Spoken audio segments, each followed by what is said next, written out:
งต้องเป็นแสงของนีออน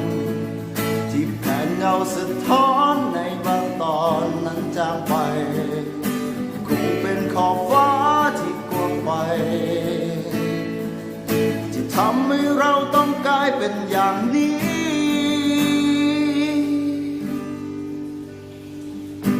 การผ่านล่วงเลยวันเวลาไป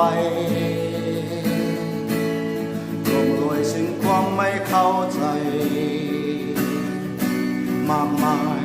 จะเก็บไว้และคำตอบต่างปล่อยมันล่องลอยไป